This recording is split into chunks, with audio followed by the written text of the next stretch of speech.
conseguindo ver certo? Tá assim.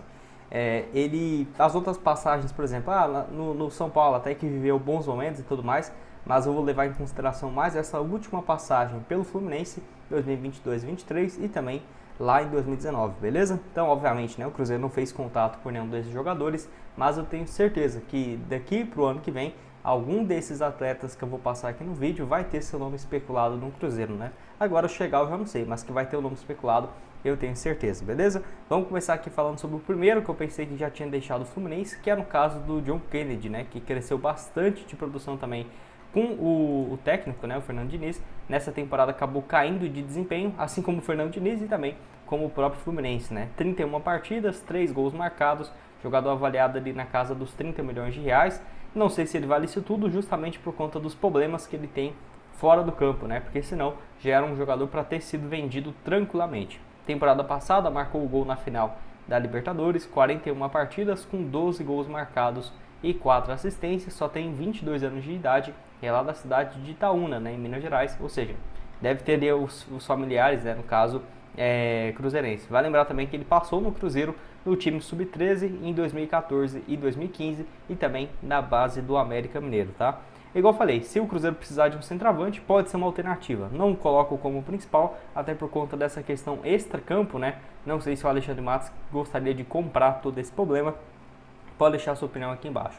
Outro também que o Fernando Diniz gostava bastante na época do Fluminense é o meia, o Lima, né? Eu não sou o maior fã do futebol dele, mas sinceramente é melhor do que o Matheus Vital entrando ali no segundo tempo, tá? Até porque ele pode fazer esse papel mais avançado e mais defensivo. Tem um valor de mercado próximo dos 15 milhões de reais, contrato até o final do ano que vem, sempre, né, jogando ali como titular até a saída do Fernando Diniz, mas sempre entra em todos os jogos, nem que esteja ali no finalzinho.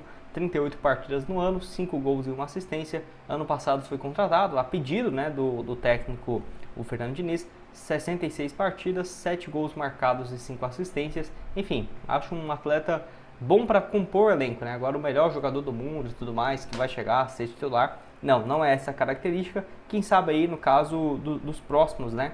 Dos próximos jogadores que eu vou falar aqui para vocês. Só antes disso, eu quero destacar aqui os jogos do Cruzeiro no Campeonato Brasileiro para vencer, né, o Vasco da Gama, tá aqui, ó, 1,82 nessa vitória do Cruzeiro dentro de casa, e também tem um duelo aqui na Sul-Americana, né? Vamos aqui, ó, clubes internacionais, Taça Sul-Americana, tá aqui, ó, para o Cruzeiro vencer o Libertad pagando 1,57. Então vamos colocar aqui 15 reais, por exemplo, para o Cruzeiro vencer, voltando um total 42. Já finalizei aqui minha aposta. Lembrando, na Esportiva você tem 100% de bônus e pode começar a partir de R$1. Sempre os links estão aqui embaixo na descrição, ó, do vídeo. Você clica aqui e pode começar a apostar. Então tá aqui embaixo para vocês o link da Esportiva, tá? Então vamos fazer aqui uma cotação, ó, para os times da casa todos vencerem, né? Vamos lá, R$1 para voltar 42, mostrando para vocês que pode começar mesmo com valor baixo, né? Tá feita aqui a aposta, o link tá aqui embaixo para vocês. Outro aqui também, sem dúvidas, uma das melhores opções para o ataque seria o Germancano, né? Jogador argentino, 36 anos de idade. Não seria fácil pensar o Fluminense abrindo mão do seu principal jogador, que voltou de contusão recentemente, né? Depois de 2 meses parado. Não é à toa que a temporada dele é bem ruim até aqui. 30 partidas, 5 gols e 2 assistências. Tem tudo a ver, né? A queda de rendimento do Fluminense, do Fernando Diniz, com a falta de gols do Germancano. Até porque no ano passado mesmo, 40 gols marcados, 2022, 44 gols. Um cara desse aqui salva muitos técnicos, né? No caso, com gols importantes, com gols em jogos decisivos. Enfim, um jogador que eu gostaria sim de ver aqui no Cruzeiro, só não sei por conta da idade, né? 36 anos, teve essa lesão agora, vamos ver como que ele vai voltar dessa situação. Está avaliado aí na casa dos 15 milhões de reais. Se fosse só isso, estava realmente um custo bacana, mas é um jogador de 36 anos, né? Vamos ver. Eu acho que vai voltar com tudo, vai marcar seus gols, né? Não vai perder essa habilidade do dia para a noite. Vale lembrar que já teve um bom desempenho também no Vasco e no Independente Medellín, né? Desde 2018 o cara já fazia 34, 41 gols por temporada, que é absurdo, né? São números basicamente de videogame, né? E ainda assim no Fluminense, no ano passado, teve essa campanha sensacional e nesse ano bem ruim, né? Realmente até é difícil de entender. Tudo bem que a lesão e tal, mas ó, na Série A, 16 jogos, só marcou 2 gols. Realmente pode ser uma queda de desempenho dele nos próximos dias. Vamos falar agora sobre o melhor jogador, na minha opinião, que seria o John Arias, né? Esse seria o melhor, mas ao mesmo tempo bem inviável, porque ele tem o interesse de deixar o Fluminense, mas para ir para o futebol europeu, né? Foi especulado em alguns times e tal. Poderia fazer a ponta esquerda, ponta direita, uma meia de criação também, não é um problema. Acho que é um dos melhores jogadores do futebol brasileiro nessa temporada. E vive um ano mágico também, né? 10 gols, 7 assistências. Ano passado também 12 gols e 17 passes, é muita coisa, né? Isso aqui.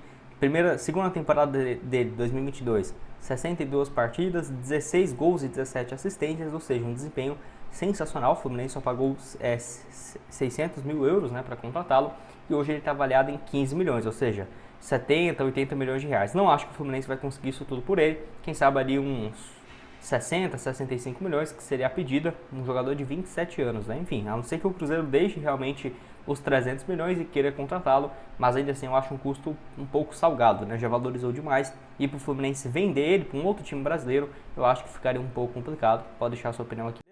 Outro aqui também do futebol russo, que foi especulado no Cruzeiro naquela história do Arthur Gomes, é o Jorge Carrascal. Ele que vinha de uma fase parecida do Arthur, que estava muito mais no banco do que qualquer outra coisa, né? Pode jogar de ponta esquerda, pode jogar de ponta direita. Lembrando que ele foi comprado pelo Dinamo Moscou por um valor um pouco mais baixo, né? 3 milhões e meio de euros, ou seja, uns 22 milhões de reais. E aí, na temporada, 8 partidas e 1 gol, mas nos últimos 5 jogos foram 4 como titular, 1 gol marcado e 1 assistência. Então tem crescido bastante de produção. Lembrando que ele já passou aqui no Brasil, no futebol sul-americano, melhor dizendo, foi muito bem pelo River Plate em 2021, naquela ocasião 63 jogos, 6 gols e 5 assistências. Ele é companheiro, né, no caso do Arthur Gomes, e aí eles têm jogado juntos, né, um pelo lado esquerdo e outro pelo lado direito. O Carrascal pode fazer essas duas funções, ponta esquerda, ponta direita, não seria nenhum problema. Então, ficaria como uma alternativa. Já teve essa especulação no Cruzeiro de uma possível troca, né? Aqui coloca ele avaliado em 8 milhões de euros, mas eu acho que ele não vale isso tudo não, até porque foi comprado por 3 milhões e meio, estava muito mais no banco do que qualquer outra coisa, e eu acho que no máximo 6 milhões e meio poderia se imaginar, 26 anos de idade, mas seria uma baita contratação. Acho que vale uns 40, 35 milhões de reais no jogador, beleza? E agora, para completar para vocês, quem que é esse nome que tem sido especulado no Cruzeiro, Gustavo? Vou deixar essa matéria aqui do Antenados Futebol, tá aqui, ó. Cruzeiro monitora a situação de Dudu no Palmeiras e elabora proposta para 2025, né?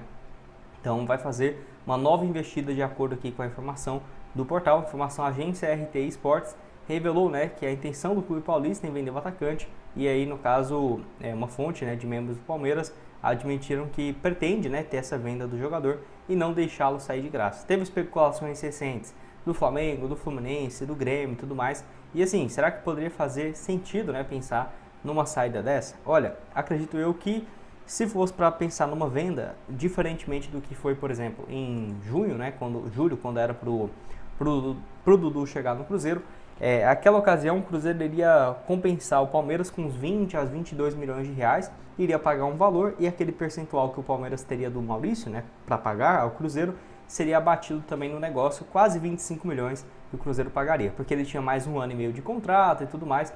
Hoje a situação já é diferente. Por quê? Porque ele tem um salário de 2 milhões por mês. O Palmeiras já deixou bem claro, né, até a própria Leila Pereira, que não conta mais com ele. Em agosto e setembro só entrou em campo em 2 jogos, não tem moral nem com os jogadores, nem com a torcida mais também, depois desse caso do Cruzeiro. Então assim, vai sair do Palmeiras. E o Palmeiras tendo que pagar 2 milhões de salário daqui para o final de dezembro de 2025, né? Você acha mesmo que eles iriam e ainda exigir 20 milhões de reais? Eu tenho certeza que não. Acho que se aparecer um time interessado em somente pagar os seus salários, né, e o Palmeiras se livrar desse salário altíssimo, acho que nenhum jogador chega nem perto, né, desse salário dele, eu não ficaria nada surpreso se tivesse, né, um encaminhamento para algo nesse sentido. E aí, pensando por outro lado do Cruzeiro, faria sentido?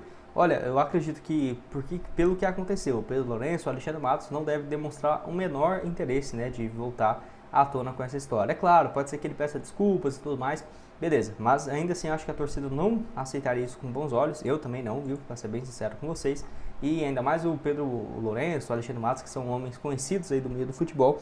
O que o Dudu fez também acho que foi uma sacanagem gigante, e tá pagando o preço também, né, era muito melhor, cara, se ele tivesse saído do Palmeiras, talvez poderia estar numa fase bem interessante aqui no Cruzeiro e tudo mais, enfim. 32 anos, só 11 partidas na atual temporada. E lembrando, o Cruzeiro iria assinar um contrato gigante com ele. Acho que até foi uma boa também, né? Porque acho que era um contrato até o final de 2027 ou 2028, quando ele já está com 35 anos, né? Para um ponta, isso acaba pesando bastante. Enfim, desde 2022 não vive aquele melhor futebol. Fez uma ótima temporada, né? 68 partidas, 11 gols e 14 assistências. E você acha que combina com o estilo de jogo do Fernando Diniz? Sem dúvidas, né? Acho que poderia ser uma opção, mas pelo todo o histórico e pelo salário também, eu ficaria de olho em outras alternativas, como por exemplo o Arthur aqui, ó, eu acho que pode ser uma boa opção, até mais jovem, custando menos, né? Da compensação financeira é caro, mas se for colocar na ponta do lápis, fica algo até mais barato, né? Mesmo tendo o salário mais baixo, porém com a compensação financeira. Eu vou deixar o link para vocês da Esportiva para você começar a apostar nos próximos jogos do Cruzeiro na Série A, Sul-Americana e dos jogos do Campeonato Europeu. O link também sempre está aqui embaixo. E é isso. Nos vemos aqui então numa próxima. Valeu!